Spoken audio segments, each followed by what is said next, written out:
चल रहा है और उसके अंतर्गत अपन ने नए की चर्चा चालू की थी।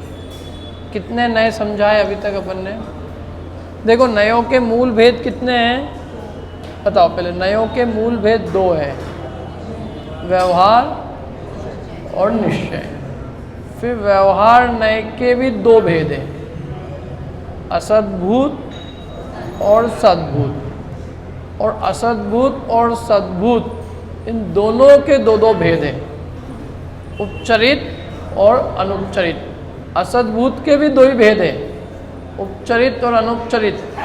और सद्भूत के भी दो ही भेद हैं, उपचरित और अनुपचरित। अब इनका क्या क्या विषय है और इन नयों की क्या उपयोगिता है वो अपन ने समझी थी। कितने नए समझे अपन ने अभी तक? व्यवहार नए के 4 भेद हो गए। कौन कौन से? उपचरित, असद्भूत, व्यवहार नए। अनुपचरित, असद्भूत, व्यवहार नए। उपचरित, सद्भूत, व्यवहार नए। अनुपचरित, सद्भूत, व्यवहार नए। तो मेरा प्रश्न है कि इन 4 में से अपन ने अभी कितने समझे? उपचरित असद्भूत समझा कि नहीं अपन ने? उपचरित असद्भूत किसको अपना कहता है? उपचरित असद्भूत व्यवहार में किसे अपना कहता है? उपचार किस कहाँ? तो उपचार किससे करते हैं अपन? औपचारिक के बराबर ये किसे अपना कहता है? उपचरित असद्भुत व्यवहार नए किन चीजों को आत्मा के कहता है?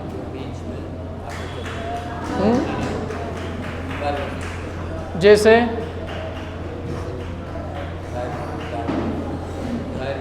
घर, गाड़ी और चेतन अचेतन जो भी परद्रव्य, स्त्री, पुत्र, मकान, जायदाद, रुपया, पैसा, इनको जो नए अपना कहे वो कौन सा नए है? उपचरित असद्भूत व्यवहार नए। और वो असद्भूत है इसलिए सत्यार्थ है क्या? नहीं है। बहुत दूर का मतलब, और बहुत दूर की चीज़ों को वो आत्मा के कह रहा है, असत्यार्थ है। निकट की वस्तु भी नहीं, क्या बहुत दूर की चीज़ है। स्त्री, पुत्र, मकान, जायदाद ये आत्मा से बहुत दूर है, बहुत दूर। ये देश मेरा है, इंदौर मेरा है, हिंदुस्तान मेरा है। हिंदुस्तान पाकिस्तान का मैच होता है तो हमारा देश जीत रहा है, हार रहा है। ये सब उपचरित असद्भुत व्यवहार नए का विषय है कि ये देश मेरा है। अच्छा, ये व्यवहार है उपचरित असद्भुत व्यवहार नए है, इसका मतलब क्या है कि ये वास्तव में वैसा है नहीं। माने स्त्री, पुत्र, मकान, जायदाद अपने वास्तव में है क्या? वास्तविक तो केवल जो निश्चय नए का विषय है वो है। ये सब वास्तविक नहीं है, इसलिए तो ये व्यवहार नए के विषय है। और व्यवहार में भी क्या है? ये असद्भुत। और असद्भुत में भी उपचरित। कितनी दूर की बात है, और इसमें हम पागल हुए जा रहे हैं। जब अपन पढ़ेंगे अनुपचरित सद्भुत व्यवहार नए भी, उसका भी जो विषय है वो भी आत्मा नहीं है। तो इसका विषयभूत चीज़ें आत्मा कैसी हो सकती है? माने जहाँ हम रागादि भाव को भी कह रहे हैं कि वो निश्चय से आत्मा के नहीं है, तो उन राग का जो विषयभूत पदार्थ है जिनसे राग करते हैं वे आत्मा के कैसे हो जाएंगे? इसलिए जो नए इन्हें अपना कहता है वो असद्भुत व्यवहार नए है। असद्भुत इसलिए क्योंकि ये बात वास्तव में सच्ची नहीं है, इसलिए उसका नाम असद्भुत है। उपचरित इसलिए क्योंकि ये औपचारिक रूप से ही अपने कहे जाते हैं, परमार्थ से अपने है नहीं, दूर के हैं, औपचारिकता निभानी पड़ती, इसलिए इनको औपचरित कहा है। और व्यवहार इसलिए क्योंकि लौकिक व्यवहार हमारा इससे चलता है, अथवा सदाचार आदि के लिए इनकी उपयोगिता है, इसलिए इनको जिनवाणी में भी स्थान मिला है। तो इस प्रकार से ये उपचरित असद्भुत व्यवहार नए स्त्री, पुत्र आदि को अपने कहता है। अनुपचरित असद्भुत व्यवहार नए किसे आत्मा के कहता है? शरीर को। एक क्षेत्र होगा ही जो शरीर है उसे जो आत्मा का कहे, आत्मा का क्या कहे, बल्कि उसे ही आत्मा कहते हैं। उसको और आत्मा को एक कह दे, उसे नहीं आत्मा कहे।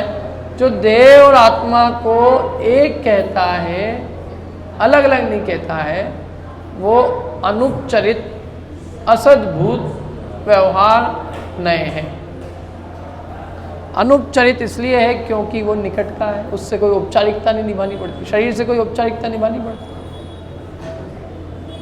एक बार पत्नी से निभानी पड़े, शरीर से कोई निभानी नहीं पड़ती। अनुपचरित है, निकट का है, एक क्षेत्राओं का संबंध है, जन्म से मरण तक साथ रहता है, इसलिए उसको अनुपचरित कहा है। और असद्भूत इसलिए है क्योंकि वो वास्तव में वैसा है नहीं। और व्यवहार इसलिए क्योंकि सारा लोक व्यवहार अथवा हिंसा अहिंसा का व्यवहार इससे ही चलता है। समझ में आई बात ये? तो इस प्रकार से ये कहा जाता है, मतलब अनुपचरित असद्भूत व्यवहार ने से देह और आत्मा को एक कहा जाता है। वो है नहीं एक, लेकिन ऐसा इस नए से कहा जाता है। जैसे लौकिक में हम किसी को अपने चाचा कहते हैं व्यवहार से, वो चाचा हमारे है नहीं। हमारे घर में कोई मिलने आएगा, आप पूछोगे कौन है आपके, तो मैं ही कहूँगा मेरे चाचा जी है। अंकल जी अपन बोलते हैं कि नहीं सड़क पे, कि आंटी जी अलग हट जाना, वो आंटी हो गई क्या? केवल कह रहे हैं, आंटी है नहीं, केवल औपचारिकता से उनको हमने आंटी कह दिया है। ऐसे ही वास्तव में ये स्त्री पुत्र आदि को हमने उपचार से अपना कहा है, ये हमारे है नहीं। शरीर को भी हमने अपना कहा है, शरीर और आत्मा को एक कहा है, लेकिन वास्तव में वे दोनों एक है नहीं। यदि होते तो वो निश्चय नए का विषय होता, व्यवहार का विषय है, तो वो भी असद्भुत व्यवहार का विषय है। आत्मा नहीं, आत्मा और शरीर एक नहीं है, अलग अलग है। एक कहा जाता है, सारा व्यवहार एक करके ही होता है। अपन किसी को ये नहीं कहेंगे आत्मा इधर आ जाना, आत्मा ए आत्मा इधर आओ, यही कहेंगे ना, आप इधर आ जाओ। तो शरीर को और आत्मा को एक मान के कहा जा रहा है ना कि आप आ जाओ। तो ये दो नए अपन ने समझे थे अच्छे से। तीसरा नए कल अपन ने चालू किया था, आखिरी के 15 मिनट में समझा था। कौन सा नए? तीसरा उपचरित सद्भूत व्यवहार नहीं। क्या नाम है इसका? केवल कौन सा पहले पहले में और तीसरे में क्या अंतर है? एक शब्द का अंतर है, बताओ कौन से शब्द का? अ और स। अस वो वहाँ अ था, यहाँ अ नहीं। वो उपचरित असद्भूत था फर्स्ट वाला, और थर्ड वाला उपचरित सद्भूत है। सेकंड वाले का नाम क्या था? अनुपचरित असद्भूत। और फोर्थ वाले का नाम क्या है? अनुपचरित सद्भूत। लेकिन असद्भूत और सद्भूत में अंतर बहुत बड़ा है। असद्भूत मतलब वो एक्चुअल में आत्मा के है ही नहीं।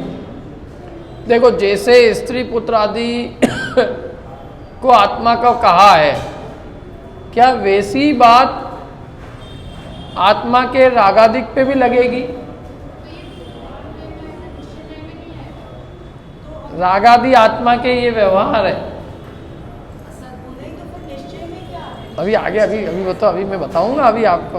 पहले सद्भूत का मतलब ये है कि होते आत्मा की पर्याय में है, नहीं अशुद्ध निश्चय नहीं से फिर भी इन्हें आत्मा का कहा है कई शास्त्रों में, लेकिन ये वास्तव में है व्यवहार ही, सद्भूत व्यवहार है। लेकिन ये वैसा असद्भूत नहीं है, इसमें और असद्भूत में अंतर है। क्योंकि स्त्री आदि को अपना कहना ये तो बहुत स्थूल असद्भूत व्यवहार है। शरीर को भी अपना कहना ये भी असद्भूत है, क्योंकि वो द्रव्य ही अलग है। शरीर द्रव्य पुद्गल है, स्त्री पुत्र आदि का चेतन जीव द्रव्य अलग है अपनी आत्मा से। लेकिन ये रागादि भाव तो मेरी आत्मा में हुए हैं ना, इनको मैं शरीर जैसे अलग तो ही नहीं कर सकता हूँ। आग लगा सकते हो आप शरीर में, लेकिन रागादि भाव में कहाँ आग लगाने जाएंगे? वो राग भाव तो आत्मा की पर्याय में हुए हैं। रूप रंग जो भी है ये तो चलो शरीर में है। हल्का भारीपना, हल्का भारी, मोटा पतला, ये सब शरीर के गुण हैं मान लिए, रूखा चिकना, कड़ा नरम, ठंडा गरम। लेकिन ये जो रागादि भाव है ये शरीर में है कि आत्मा में है? किस में होते हैं ये? अच्छा, मैं काला हूँ इससे मेरे को कर्म नहीं बंधेगा, लेकिन मैं राग भाव करूँगा तो कर्म बंधेंगे। मेरे शरीर में रोग हो जाए तो उससे मेरी आत्मा का कोई बिगाड़ नहीं होगा, लेकिन मैं अपनी आत्मा में क्रोधादि भाव करूँगा तो उससे मेरा बिगाड़ होगा। कर्म कैसे बंधेंगे मेरे को? राग भाव से। कर्म आत्मा शरीर में रोग होने से नहीं बंधेंगे। तो ये तो आत्मा में ही हुए ना, ये आत्मा से बाहर पुद्गल में नहीं हुए हैं, इसलिए इनको सद्भूत में रखा है। लेकिन बात यह कि ये व्यवहार क्यों है? ये तो होता आत्मा में ही रहे, आत्मा इसका फल भी भोग रहा है, 4 गति में परिभ्रमण। जब ये आत्मा में ही दिखाई दे रहे हैं तो फिर इनको व्यवहार क्यों कहा? ये प्रश्न है। तो इसका उत्तर ये है कि ये व्यवहार इसलिए क्योंकि आत्मा के स्वभाव में ही है, इस अपेक्षा से इनको व्यवहार कहा है। क्योंकि ये आत्मा के दुख देने वाले भाव हैं, जो दुख देने वाले भाव होते हैं उन्हें अपने नहीं कहा जाता। कथनचित, ये कथनचित जो है अपने हैं किसी अपेक्षा से, लेकिन वास्तव में ये स्वभाव नहीं है ना, त्रिकाल रहने वाले नहीं है, इसलिए इनको भी आत्मा के नहीं है ऐसा, इसलिए इसको व्यवहार में कहा। एक अम्मा जी थी, वो प्रवचन में बैठी थी और प्रवचन जब चल रहे थे तो बीच में बोली कि ये सब बातें आपकी एक तरफ, ये सब आपकी बातें जो है रहने दो, ये सब क्या ये सब जितने लोग बैठे ना यहाँ पे सब मुंडी हिला रहे हैं, ये सब ऐसे ही है, ये कोई किसी का ध्यान नहीं देता है। मैं इतने दिनों से परेशानी में हूँ, समाज का कोई भी आदमी मेरा ध्यान नहीं दे रहा, पहले आप मेरी व्यवस्था कराओ। तो अपन प्रवचन बंद कर दिए, भाई इनकी व्यवस्था कर दो। तो लोगों ने धीरे से आके कहा, पंडित जी इनके 4 बेटे हैं, चारों एक से एक करोड़पति हैं, आप चक्कर में मत पड़ो ये पंचायत में, आप अपना प्रवचन कंटिन्यू रखो। और कंटिन्यू फिर अम्मा जी चिल्लाने लग गई, मेरा कोई ध्यान देने वाला नहीं है, पूरा समाज कुछ नहीं देखता है। तो हमने कहा भाई ये कह रहे हैं आपके बेटे हैं, बोले मेरा कोई बेटा बेटा नहीं है। तो ये झूठ कह रहे हैं कि ये अम्मा झूठ कह रही है। लोगों से पूछा भाई ये तो कह रही है इसका कोई बेटा बेटा है ही नहीं क्या, और आप कह रहे हो बेटे हैं। तो बोला आप जोर लगा के पूछो उससे कि है कि नहीं है तेरे के 4 बेटे हैं कि नहीं है। जोर लगा के मुझे क्यों तेरे 4 बेटे है कि नहीं है? अरे बोले ऐसे होते, होने के पहले मैं मर जाती तो अच्छा रहता। तो इसे सिद्ध क्या हुआ बताओ, उसके बेटे हैं कि नहीं है? लेकिन वो क्या कह रही है कि वो बेटे में मानती ही नहीं उनको अपने बेटे। क्यों? जो मेरा ध्यान रखे, तो मेरे बेटे जो जिनके कारण से न समाज ध्यान रख रहा है न वो ध्यान रख रहे हैं, वो मेरे काय के बेटे हैं? बेटे तो उनको कहे ना जो मेरे काम आए, जो मेरे काम नहीं आए वो काय के बेटे। तो ऐसे ही जो मेरे को सुख दे वो मेरे भाव, जो मेरे को ही कर्म बंद करा के संसार में दुखी करे, संसार में रखड़ावे, वो काय के मेरे, काय के मेरे। मेरा तो वो हो जो मुझे सुख का कारण हो, वो मेरा, जो मुझे ही दुखी करे वो काय का मेरा है। ये जीव संसार में दुखी किन से हो रहा है? रागादि भाव से, मोह राग द्वेष से ही दुखी है। और हम इनको अपना कहें, कैसे कहें अपना इनको? अरे ये तो आत्मा के घातक भाव है, कोई जो घातक होता है उसको अपने तो इन कहते हैं। कर्म इनसे ही बन रहे हैं, इनसे ही हम संसार में रुल रहे हैं और यही हमको दुखी कर रहे हैं। और इन्हीं का ये, इसी को मल कहा है, इसी को कलंक कहा है, इससे 8 कर्म बनते हैं। 8 कर्मों के बनने का कारण एक ही है, मोह राग द्वेष के परिणाम, माने मोह के उदय में 8 कर्म बनते हैं। क्या उदय? एक मोह का, मोह के उदय में होने वाले जो परिणाम होते हैं ना, मोह राग द्वेष के परिणाम, इनसे 8 कर्म बनते हैं। बाय 1 गेट 8, गेट 2 भी नहीं, हाँ गेट 7 फ्री, वो तो है ही, साथ में 7 और फ्री। एक मोह राग द्वेष भाव से 8 कर्म बनते हैं। और दूसरी बात ये है कि ये नेचुरल नहीं है। ये मतलब नेचुरल मतलब जैसे जो बिना किसी पर के निमित्त के हो, वो आत्मा के स्वाभाविक भाव। जैसे बुखार आता है, कोई कीटाणु आ गया शरीर में, शरीर का नेचुरल स्वभाव नहीं है, शरीर में अपने आप नहीं हुआ है, कोई कीटाणु आया बाहर से, किसी के कारण हुए, किसी के निमित्त से हुए। ऐसे ये जो मोह राग द्वेष भाव हुए, ये द्रव्य कर्म के निमित्त से हुए, मोहनी कर्म के उदय के निमित्त से हुए। ये बिना मोहनी कर्म के उदय के निमित्त के नहीं होते ये, तो इसलिए जो पर के निमित्त से वो अपने नहीं है। स्फटिक मणि है, स्फटिक मणि का रंग कैसा होता है? सफेद, लेकिन उसके पास में यदि काला नीला फूल रखो आप तो वो काली और नीली दिखने लगती है। तो वो काला नीलापन स्फटिक मणि का है कि नहीं है? किसी अपेक्षा से है, क्योंकि वो स्फटिक मणि काली नीली हुई है, कोई दूसरी नहीं हुई है, पर वो उसका स्वभाव नहीं, बस। तो ऐसे ही जो रागादि भाव है वो आत्मा ही उस रूप परिणमा है, लेकिन वो किसी कर्म के उदय के संयोग से परिणमा है, कर्म के निमित्त की सन्निधि निकटता होने पे परिणमा है, इसलिए वो आत्मा का नेचर स्वभाव नहीं। समझ में आ रही बात क्या? क्योंकि वो आत्मा में होने पर भी उनको आत्मा के नहीं कहा जा रहा है। कांटों सी पैदा हो जाती चैतन्य सदन के आंगन में, जैसे फूल है ना गुलाब का, उसमें कांटे भी हो रहे हैं कांटे फूल में ही, लेकिन वो कांटे का जो गुलाब का फूल है वो कांटा उसका स्वभाव नहीं है, कांटा कोई अच्छी चीज नहीं है। ऐसे ही आत्मा में कांटे के रूप में है। कल भी मैंने 3-4 उदाहरण दिए थे, आपको याद है? एक आध, जैसे लाख पीपल के पेड़ में होती है, लेकिन वो लाख पीपल को खा जाती है, लाख पीपल की घातक है। ऐसे ही रागादि भाव आत्मा में हुए, लेकिन आत्मा को खा जाते हैं, घात करने वाले भाव। घात करने वालों को अपना कैसे कहें? और जैसे सेवाल है, काई है, वो पानी नहीं है, वो पानी का मेल है, ठीक उसी प्रकार ये रागादि भाव आत्मा में मेल के रूप में उपलब्ध होते हैं। आत्मा तो शुद्ध ज्ञान विज्ञान घन स्वभाव ही है, ज्ञान का आनंद भोग, ज्ञान करे, ये आत्मा का स्वभाव है। जाने, कषाय राग द्वेष नहीं करे, उससे दुखी होता है, अभी भी आगे भी दुखी होएगा। सारे दुख का कारण संसार में एक ही है, पर वस्तु को अपना मानना, पर वस्तु को अच्छा बुरा मानना। मोह राग द्वेष के भाव। मोह माने पर वस्तु को अपना मानना, और राग द्वेष माने पर वस्तु को अच्छा बुरा मानना।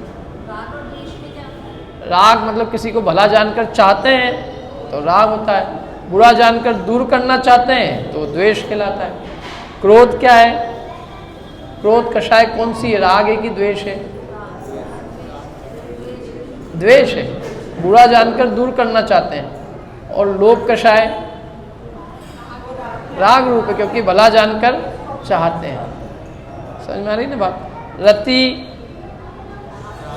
अरति द्वेष, स्त्री वेद पुरुष वेद नपुंसक वेद राग रूप। जुगुप्सा ग्लानि द्वेष, भय द्वेष।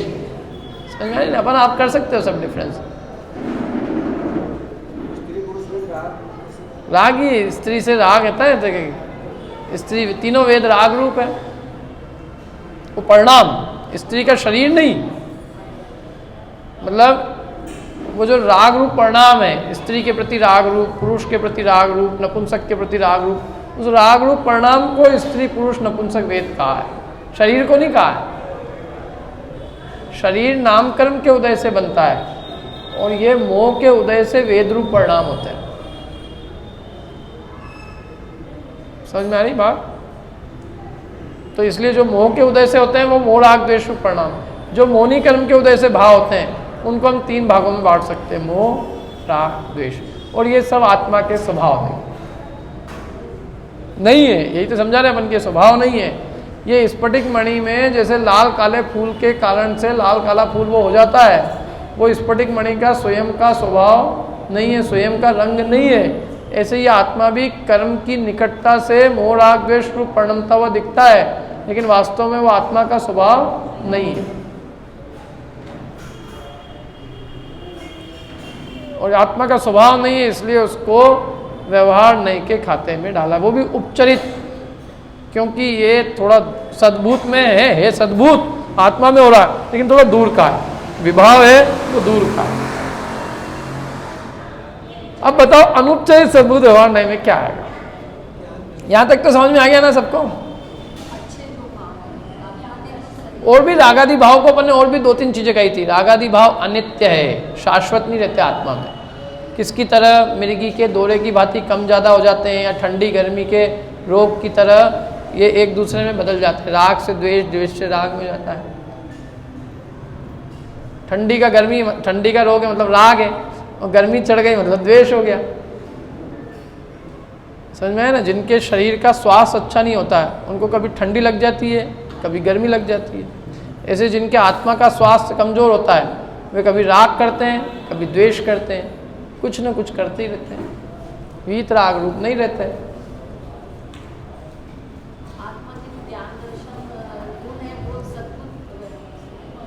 आई भाभी थोड़ी बहुत लाइन, जो ज्ञान दर्शन सुख वीर्य आदि ये जो आत्मा के गुण हैं, ये अनुपचरित सद्भूत व्यवहार नहीं का विषय। माने ज्ञान दर्शन सुख चारित्र को आत्मा के कहना ये अनुपचरित सद्भूत व्यवहार नहीं। अनुपचरित इसलिए क्योंकि निकट के अपने गुण है, और सद्भूत इसलिए क्योंकि आत्मा में ही है। अब प्रश्न ये कि व्यवहार क्यों है? निश्चय होना चाहिए ना। ये तो आत्मा में ज्ञान है, दर्शन है, चाहे ये व्यवहार होना चाहिए कि निश्चय? चलो रागादि भाव को तो अपन ने मान लिया कि वो विभाव होने से व्यवहार है, लेकिन ये तो स्वभाव ही है। ज्ञान तो आत्मा का स्वभाव ही है। आत्मा में ज्ञान है, दर्शन है, चारित्र है, सुख है, वीर है। अरे इसको तो निश्चय में ही रखना चाहिए। पंडित जी हो गया बहुत। जब तक ये रहेंगे तब तक मोक्ष नहीं होगा कि ये इनके रहने पे ही मोक्ष होएगा? कैसी बात कर रहे हो आप? रत्नत्रय से ही तो मोक्ष होएगा। मोक्ष में भी यही भाव रहेंगे। यही तो है, अनंत चतुष्टय है उनके, तो फिर इनको व्यवहार के क्यों कहा दे? तो उसका उत्तर ये है कि ये आत्मा में है, आत्मा में है, ये आत्मा में, आत्मा में ज्ञान है, आत्मा में दर्शन है, आत्मा में चारित्र है, आत्मा में सुख है, आत्मा में वीर है। तो ये सब हमने भेद करके कथन करा है। कोई आत्मा अलग नहीं है कि उसमें ज्ञान घुसा हुआ है। आत्मा और ज्ञान कोई दो वस्तु नहीं है, एक ही है। वो आत्मा ज्ञान में ही है। जैसे हम ये कहें कि शक्कर में मिठास है, नमक में खटास है, तो नमक में कोई खटास हमने अंदर इंजेक्शन से डाली थोड़ी नहीं है। शक्कर में मिठास हमने डाला नहीं है इंजेक्शन से, वो तो उसका स्वभाव ही है। लेकिन शक्कर को सफ़ेद कहना, मीठी कहना, ये उसके जो गुणों का भेद करना है, वो अभेद वस्तु में भेद करना है, इसलिए व्यवहार। वस्तु अभेद है, वस्तु अभेद अनंत, अनंत गुणात्मक एक अखंड है। एक अखंड वस्तुओं में जब भी हम खंड खंड करेंगे तो वो व्यवहार कहलाएगा।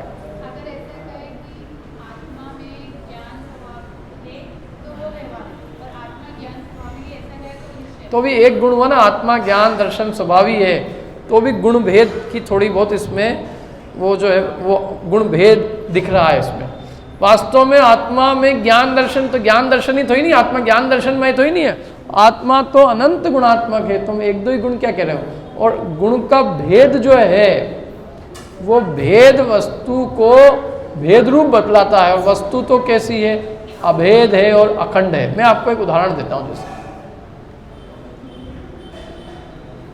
नींबू कैसा है? खट्टा है। इन्होंने कहा खट्टा, गोल नहीं है, पीला नहीं है, हरा नहीं है, चिकना नहीं है। तो अब हम एक गुण रूप वस्तु को कहेंगे तो अन्य गुणों का क्या हो जाएगा? निषेध हो जाएगा। वस्तु तो अनंत गुण रूप है, वो ज्ञान दर्शन के सुख वीर भी है, अस्तित्व वस्तुत्व भी है। आत्मा में गुण कितने हैं? अनंत। और अनंत गुणों को हम वाणी से कह ही नहीं सकते। तो हम जब कुछ गुणों को कहेंगे तो बाकी गुण रह ही जाएंगे। और आत्मा तो अनंत गुणात्मक है। दूसरी बात कि उसमें ये गुणों का भेद प्रदेशों की अपेक्षा नहीं है कि किसी जगह में वो घुस के नींबू में खटास रह रही हो, क्या वो तो नींबू उसमय है, तादात में उससे वो, जैसे अग्नि में उष्णता तादात्म रूप से है ना, ऐसी आत्मा में ज्ञान तादात्म रूप से है। आत्मा अलग था और ज्ञान उसमें घुस गया, ऐसा नहीं है। जब से आत्मा है तब से वो ज्ञानात्मक ही है, लेकिन फिर भी आत्मा में ही हम कुछ ही गुण भेद कह रहे हैं और गुणों का भेद करके वस्तु को भेद रूप बता रहे हैं, इसलिए ये व्यवहार है। क्योंकि वस्तु तो एक अभेद अखंड है। नींबू में हमने भेद किया ना, नींबू पीला है, नींबू खट्टा है। अब मैं नींबू वाले के पास जाऊं, भैया मेरे को तो खटास पसंद है इसलिए तुम मेरे को खट्टा खट्टा दे दे, पीलापन दे दे। तो ऐसे पीलेपन को अलग किया नहीं जा सकता, खट्टेपन को अलग किया नहीं जा सकता, चिकनाई को अलग किया नहीं जा सकता। वो तो वस्तु का अभेद अखंड स्वरूप है। तो ये जो वस्तु में भेद करके कथन करना है, इसको भी जिनवाणी में व्यवहार कहा है। अभेद के अंदर भेद करना ही व्यवहार। क्या साहब क्या दिक्कत है? दिक्कत ये है, उससे अभी बताते हैं कि वो व्यवहार क्यों। पहले तो ये समझो कि पहले अपन ये समझे कि यदि वस्तु अभेद है तो उसमें भेद क्यों किया है, पहले ये समझ लेते हैं। जैसे नींबू है, नींबू तो अभेद है, अखंड है, लेकिन आप उसको भेद नहीं करोगे तो बच्चे को आप समझा नहीं सकते हो। समझ लो बच्चे को नींबू लाने भेजना है तो आपको यही समझाना है, तो कैसे समझाओगे आप? ये बोलोगे जो अभेद है, अखंड है, अनंत गुणों का पिंड है, ये करोगे तो समझ में ही नहीं आएगा उसको। समझाने के लिए क्या करना पड़ेगा? गुण भेद से समझाना पड़ेगा।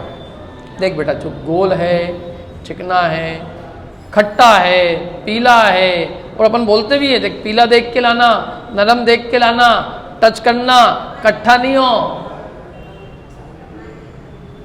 तो हमने ये सब नींबू में गुण भेद इसलिए किए क्योंकि उसके बिना हम नींबू को समझ ही नहीं सकते, कोई उपाय नहीं।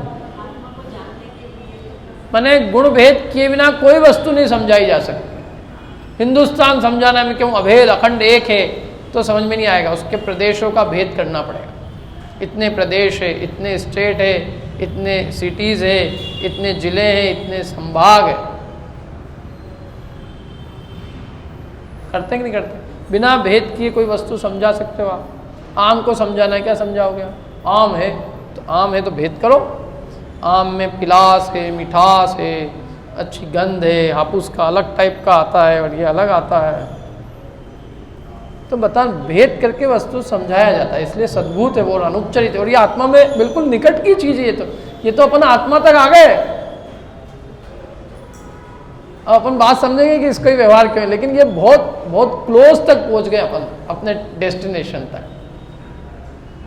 सम्यक दर्शन के बहुत निकट पहुंच गए, वस्तु स्वरूप के बिल्कुल निकट पहुंच चुके हैं अपन। क्योंकि अपन ने वो सब चीज़ें हटा दी। अब पर द्रव्य हट गए, पर भाव भी हट गए। अब अपन कहाँ तक आ गए? किसकी सीमा में? केवल अपने गुणों की सीमा में आ गए बस।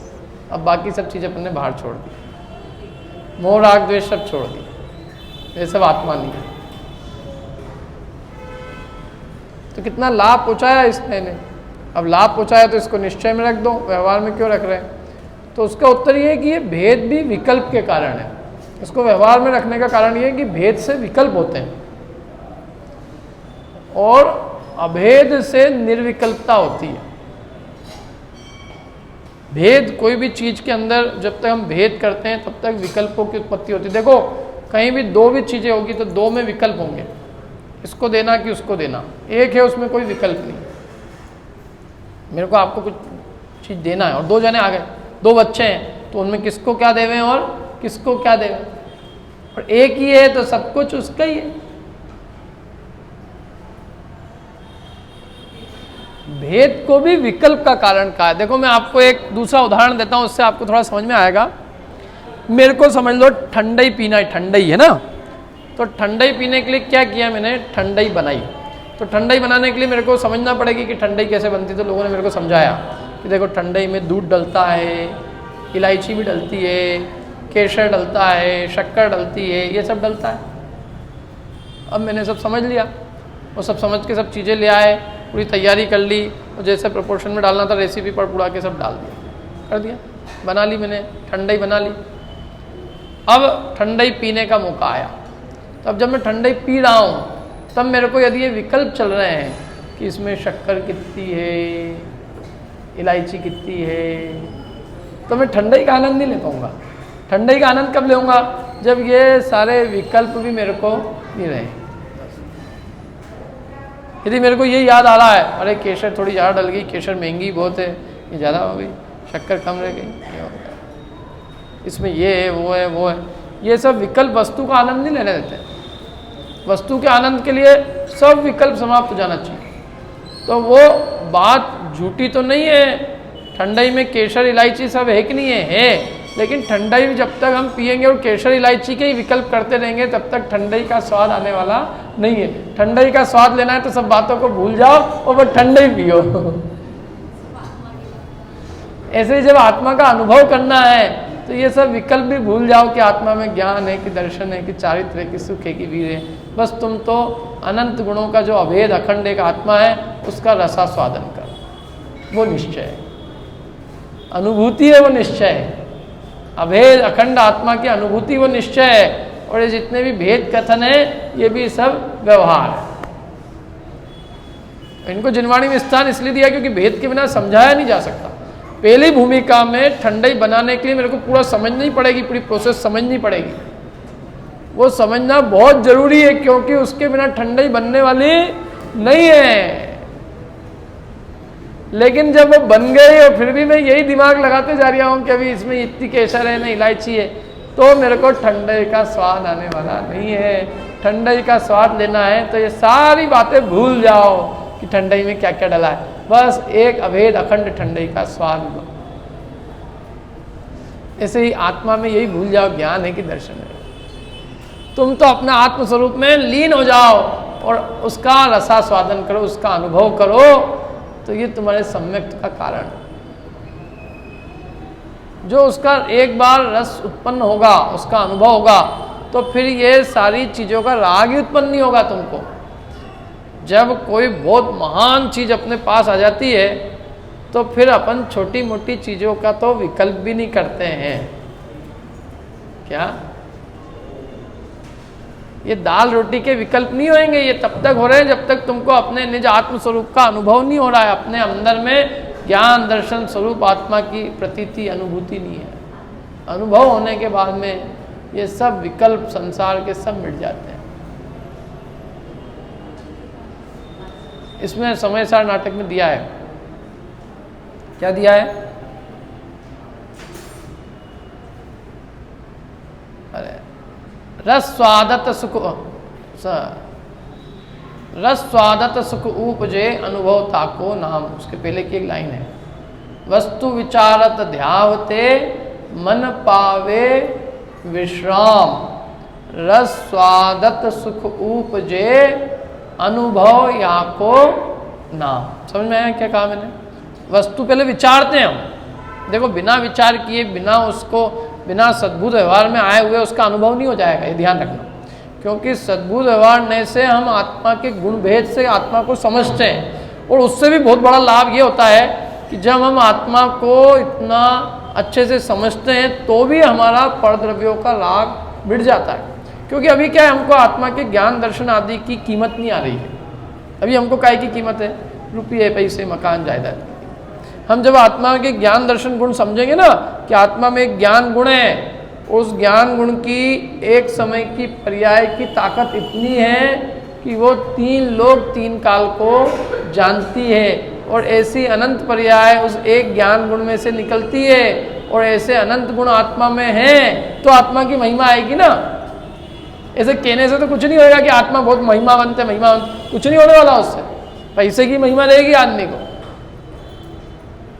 कहने से क्या होता है? जब तक तुम समझाओगे नहीं कोई चीज को तब तक उसकी महिमा कैसे उत्पन्न होगी? मेरे से किसी ने पूछा कि ये मनीष जी कैसे है, मैंने कहा करोड़पति है। करोड़पति तो आजकल इससे समझ में नहीं आएगा कि क्या कैसे करोड़पति। फिर मैं इनको बताऊं इनकी 10-10 फैक्ट्री है, मतलब इनकी मतलब किसी और की। क्या कोई मेरे से पूछे बिल गेट्स कैसा है, मैं क्या बहुत अरबपति है, करोड़पति है, तो इससे समझ में आ जाएगा? नहीं, पूरा भेद गुण भेद करके बताएंगे। अरे क्या बात कर रहे हो, करोड़पति। उनकी 10-10 फैक्ट्री, एक फैक्ट्री में एक दिन की इनकम करोड़ों की है। क्या वो एक बार जो कपड़ा पहनते हैं वो कपड़ा दूसरी बार नहीं पहनते हैं? तो आदमी एक बार जो ज्वेलरी पहन ली उनकी पत्नी ने, वो दूसरी बार कभी पहनती नहीं। तो आदमी को महिमा समझ में आती है ना। ऐसे तो पैसे वाले सभी है, तो ऐसे ही आत्मा के भी ज्ञानादि गुणों को हमको बहुत भेद, गुण भेद करके पर्याय भेद से समझाना पड़ेगा पहले, कि आत्मा के केवल ज्ञान की एक समय की ताकत इतनी है, कितनी, कि वो लोकालोक को जान लेती है। और ऐसी एक बार जो पर्याय गई, वो फिर उस पर्याय का भोग नहीं करते, हर समय उनकी पर्याय नई नई है। और ऐसी अनंत पर्याय उस एक ज्ञान गुण की है, और ऐसे अनंत गुण आत्मा में है, तो वो अनंत गुणों का धनी आत्मा कैसा महिमावंत होगा, जरा उसका विचार करो। हम सोचते ही नहीं, हमको अपनी महिमा नहीं आती है। हमको आज दाल रोटी में ही हम अटके पड़े, स्त्री पुत्र मकान जायदाद में अटके पड़े हैं। जब तक अपने गुणों को नहीं समझेंगे, उसका स्वभाव नहीं समझेंगे, तब तक हमें अपनी आत्मा की, अपनी स्वयं की महिमा आने वाली नहीं है। ये पक्का लिख के रख लो। हम अपने आत्मिक गुणों को तो हम कुछ गिनते ही नहीं। ज्ञान दर्शन ही नहीं है। अभी 100 रुपये मिल जाए तो उपलब्धि दिखती है, और आत्मा में ज्ञान आदि की प्राप्ति हो, वो हमको उपलब्धि नहीं दिखती है। क्या? जिस धन को मैं यहीं छोड़ जाऊंगा वो मेरी उपलब्धि है, और जो मैं श्रद्धा और ज्ञान, सुख की कारणभूत जो अपने श्रद्धा और ज्ञान को यहाँ से ले जाऊंगा, वो मेरे को पूंजी नहीं दिखती है। मेरे संस्कार मुझे पूंजी नहीं दिखती है। और जो पैसा मेरे यहाँ भी भोग में नहीं आएगा, यहीं कहीं छोड़ के मर जाऊंगा, मकान भी छोड़ के चले जाऊंगा, वो बहुत महिमा दिख रही है उसकी। क्यों? क्योंकि आत्मा ने उसको अपना मान रखा है। आत्मा यहाँ तक आए ही कहाँ है अभी, कि ज्ञान दर्शन ही उसका है, स्त्री पुत्र आदि उसके नहीं है। उसको तो लग रहा है नहीं मेरे ही है, ये सब मकान दुकान भी मेरी ही है, और इससे ही मैं बड़ा हूं। तो वो जब तक अपने इन गुणों भेद का विचार नहीं करेगा ना, तब तक उसको अपने आत्म स्वरूप की महिमा आने वाली नहीं है। इसलिए ये नए बहुत उपकारी है। ये व्यवहार तो केवल लास्ट में, वो अनुभूति के काल में विकल्प उपयोगी नहीं है, इसलिए उस अनुभूति के काल की अपेक्षा उसको व्यवहार कहा है। ठंडई केवल पीने के टाइम पे भेद करने की और विकल्प करने की जरूरत नहीं है, ठंडई के पीने के काल में। बाकी अन्य काल में तो हम ठंडई को बनाने के लिए पूरा विकल्प करेंगे, समझेंगे, क्योंकि नहीं समझेंगे तो हम ठंडई भी नहीं बना पाएंगे। समझ में आया ना? लेकिन अब अल्टीमेटली लास्ट तक कहाँ तक जाना है, कि बनाने से ही काम नहीं होएगा, अल्टीमेटली तो उसको पीना होगा, और जब पीना होगा तो निर्विकल्प होके पीना होगा। ऐसे ही हमने गुण भेद समझ लिए कि हाँ ऐसा ऐसा ऐसा ऐसा है, लेकिन जब तक उसका स्वयं रसास्वादन नहीं करेंगे तब तक उसका आनंद नहीं आएगा, और अपनी श्रद्धा सच्ची नहीं होगी। किसी चीज़ का जब खुद रस चखते हैं तो जो श्रद्धा होती है, वो श्रद्धा को दुनिया में कोई नहीं हिला सकता। और जो अपन ने एक दिमाग के लेवल पर समझ ली है, लेकिन अभी बाहर जाएंगे फिर कोई कहेगा अरे वो तो ज्ञान व्यान तो ठीक है, मकान होना चाहिए, अभी तो अपना खुद का, अपना घर का मकान होना चाहिए, दुकान भी होनी चाहिए, ये सब तो ठीक है, ये तो पंडित जी कहते हैं, पंडित जी के लिए छोड़ दो ये। तो थर्ड से उलझ निकल जाएगा अलग। माने फर्स्ट से जो है चैतन्य की महिमा छोड़कर फिर से पुद्गल की महिमा आने लगे।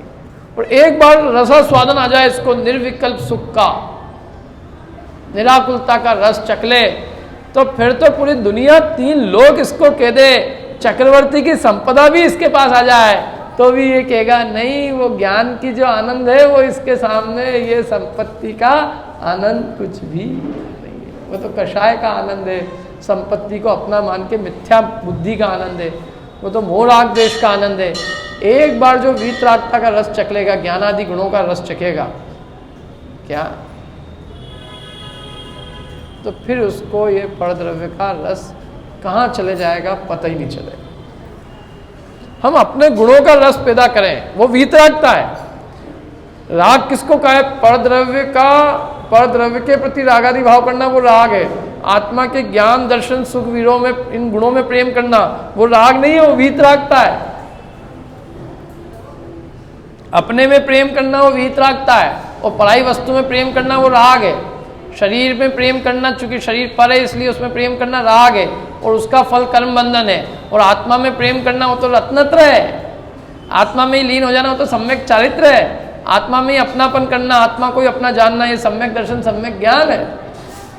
अपने में अपनापन यथार्थ है, सम्यक दर्शन है, और पराई वस्तु में अपनापन मिथ्या दर्शन। डंडे काय से पड़ रहे हैं? पर को अपना मानने से। अपने को अपना माने तो डंडे काय के, उससे तो मुक्ति है। अपने गुणों में प्रेम करो, जितना राग है, मुक्ति जब होती है ना तो समस्त रागादि भाव का अभाव होके होती है। भगवान वीतराग है, तो वीतराग का मतलब ही क्या है कि किसी भी प्रकार का राग उनमें नहीं है। अरे इसमें सिद्धचक्र विधान में तो यहाँ तक कहा है, दया मोह पर पाप ते दूर भय स्वतंत्र, आत्मज्ञान में आत्म ध्यान में लय भय, जपू नाम तुम मंत्र। भगवान में दया भी नहीं है, दया तो राग रूप है, सब परे है। दया मोह पर पाप ते दूर भय स्वतंत्र, आत्मज्ञान आत्म ध्यान में लय भय, आत्मा के स्वरूप में लय लीन है, अनंत काल तक लीन है।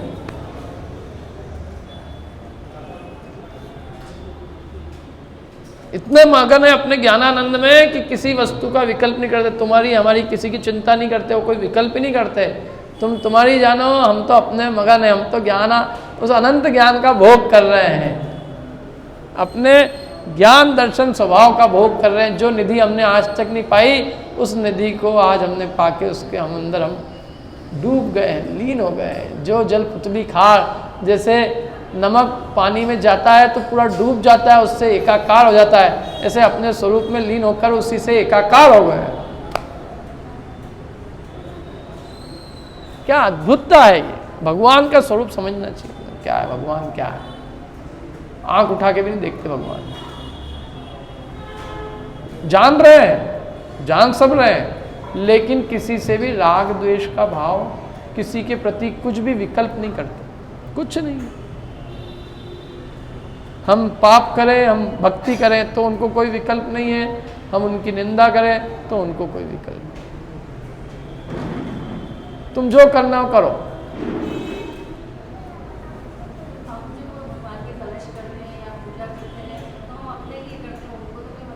कोई मतलब नहीं। तो ये सब जो कुछ भी कर रहे हैं, ये अपनी आत्म कल्याण के लिए करें। भगवान तो मोक्ष को प्राप्त हो गए, उनका उद्धार नहीं कर रहे हैं कलश करके। उपकार उनका कर रहे हैं कि अपन अपनी आत्मा का उपकार कर रहे हैं, अपना कर रहे हैं। ये जो भी धर्म कर रहे हैं, हम किसके लिए कर रहे हैं? अपने लिए। इससे अपना हित है क्या? इससे अपनी शांति और आनंद है, और जो आनंद इससे मिलता है वो आनंद चक्रवर्ती की संपदा भी नहीं दे सकती।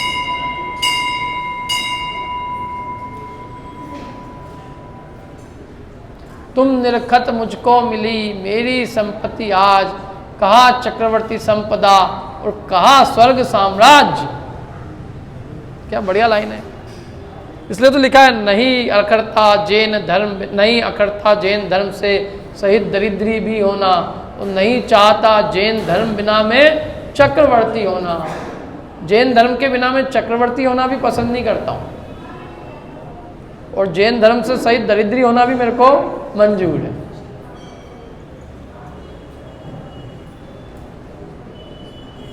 क्या चीज है, सोचना चाहिए।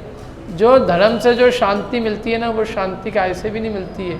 जो आत्मस्वरूप में लीनता पूर्वक जो श्रद्धान उत्पन्न होता है, उससे ये जीव सारे संसार के जो बंध है, कर्म बंध, उसका भय से भी मिट जाता है। जन्म जरा मरण का भय दूर हो जाता है, कर्म बंधन का भय दूर हो जाता है। मतलब उसको ये प्रतीति हो जाती है कि मेरा स्वरूप मेरे अंदर है। मतलब उसको मुक्ति की प्रतीति हो जाती है कि मुक्ति तो यही मेरे भीतर ही है, मेरा स्वरूप ही मेरा मुक्ति का कारण है।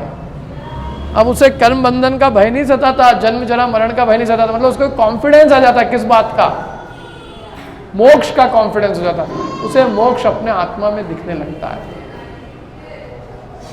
जब उसे अपने गुणों की महिमा आती है, वो गुणों में लीनता रूप जो रसास्वादन चखता है, जो निर्विकल्प शांति का रस चखता है, तो फिर अब उसको दिखता है कि मोक्ष तो मेरे भीतर ही है, कोई जगह का नाम मोक्ष तो ही नहीं है। जो जो रागादि भाव का अभाव कर, जो जो स्वरूप में लीनता है, वही मोक्ष है। मोक्ष यहाँ होता है कि ऊपर जाके होता है? क्यों? मोक्ष कहाँ होता है? मोक्ष तो पूरा यही हो जाता है। वो मुक्त होने के बाद ऊपर जाते हैं, वहाँ जाके मोक्ष नहीं होता, वे मुक्त हो जाते हैं तो वो लोक के अग्रभाग में निवास करते हैं। मुक्त जीवों का गमन लोक के अग्रभाग तक होता है, जिनका लोक के अग्रभाग तक गमन होता है वे मुक्त नहीं होते हैं, मुक्तों का ऊपर होता है। ऊपर तो निगोदिया भी है, जहाँ सिद्ध भगवान है वही निगोदिया, लेकिन कितना बड़ा अंतर है। एक को तीव्र कषाय है, कृष्ण नील लेश्या, कृष्ण नील कापोत रूप लेश्याएं हैं, तीव्र कषाय, और एक के कषाय का अभाव। एक को एक स्पर्शन इंद्रिय का ज्ञान है, वो भी अक्षर के अनंतवें भाग, और एक अनंत ज्ञान रूप अवस्था में है, एक पूर्ण निराकुल सुखरूप अवस्था में है, और एक देह को अपना मान मान कर दुखी हो रहा है, जन्म मरण के दुख भोग रहा है। बहुत अंतर है।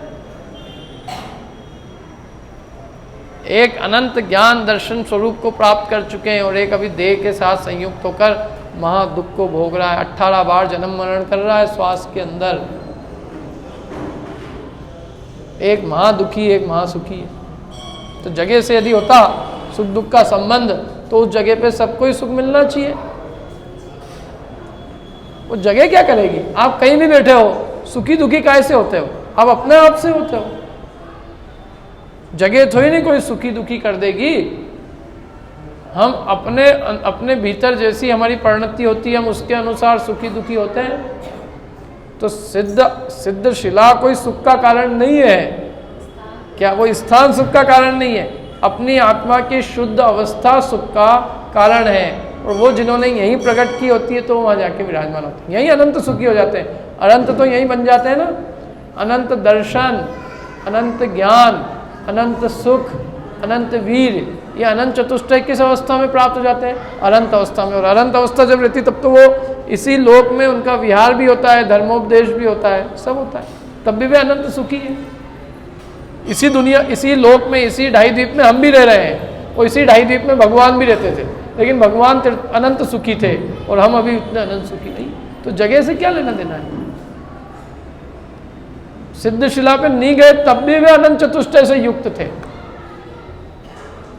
क्योंकि अनंत चतुष्टय तो आत्मा में है, जगह में तो ही नहीं। हम जगह में मानते रहते हैं, हम ये यहाँ है, यहाँ वो है, यहाँ, अरे वहाँ यहाँ कभी यहाँ भी देख लो, यहाँ अपने भीतर भी देख लो थोड़ा, क्या कि यहाँ है सिद्ध आत्मा, कहाँ है? यहाँ है। सिद्धत्व कहाँ प्रकट होगा? मेरे में होगा, मेरी आत्मा में प्रकट होगा कि मैं उस जगह पे जाके बैठ जाऊंगा तो मोक्ष अवस्था आ जाएगी। वो तो अपनी आत्मा में ये अनंत गुणों की व्यक्तता होती है, प्रकट हो जाते हैं सारे के सारे गुण। कोई आवरण नहीं रहता ज्ञान पे, दर्शन पे, कोई मोह रूप परिणाम नहीं रहता, मिथ्या श्रद्धा नहीं रहता। तो यही आत्मा अनंत सुख रूप अवस्था को प्राप्त करके और मुक्त कहलाता है। तो इसलिए ये नए बहुत उपयोगी है, ये समझना बहुत जरूरी है। और ये नहीं समझते जो लोग, वे जिनवाणी के मर्म को नहीं समझ सकते, क्योंकि वे वो जो व्यवहार के कथन होते हैं वे उसको ही सच्चा मान लेते हैं। वो किस अपेक्षा से सच्चे वो नहीं समझते हैं। अपेक्षा जब तक नहीं समझोगे आप, तब तक आपको उसका जो लाभ मिलना है वो नहीं मिलेगा। समझ में आ रही कि नहीं आ रही बात है मेरी? क्या रागादि भाव को आत्मा के किस अपेक्षा से कहा है कि यदि हम इसको किसी भी रूप में आत्मा के नहीं मानेंगे तो हम कर्म से ही क्यों बंधेंगे? इसलिए आत्मा के कहा है। लेकिन उसको तुम स्वभाव मान के बैठ जाओगे तो कभी उसके नाश का उपाय क्यों करोगे? समझ में आ रही ना बात? इसलिए अपेक्षा है सब, और ये अपेक्षाएं जो नए समझते हैं वे सब समझते हैं कि भैया किस अपेक्षा से कौन सी बात कही जा रही है, उसको बराबर दिमाग में लगा लेते हैं। और जो अपेक्षा नहीं समझते हैं उनको हर जगह कन्फ्यूज़न होता है। एक ही आदमी, मतलब बहुत सारे कन्फ्यूज़न खड़े हो जाते हैं। इसलिए ये नयों को बहुत अच्छे से समझना, ये 4 प्रकार के नए हैं ये। अब अपन इसके आगे कभी जब मिलेंगे तब अपन ये समझेंगे, क्या क्या समझेंगे कि निश्चय नए कौन कौन से। आज का तो अपना समय पूरा हो गया लगभग, और इसके अंदर और भी बहुत अच्छी अच्छी गाथाएँ हैं आगे, वो भी सब अपन जब आगे समय होगा तब अपन समझेंगे। ठीक है, कल करना है कि नहीं? कल का क्या है?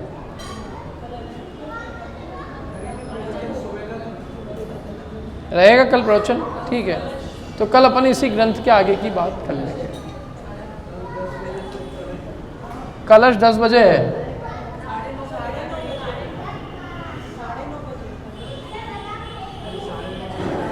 इसको बंद कर देना, इसको एक बार। कितनी बजे क्या है भाई बता दो, नहीं तो कल छुट्टी रखना हो तो छुट्टी रखते हैं। फोन पे तो इन लोगों को एक एक को फोन कौन करेगा।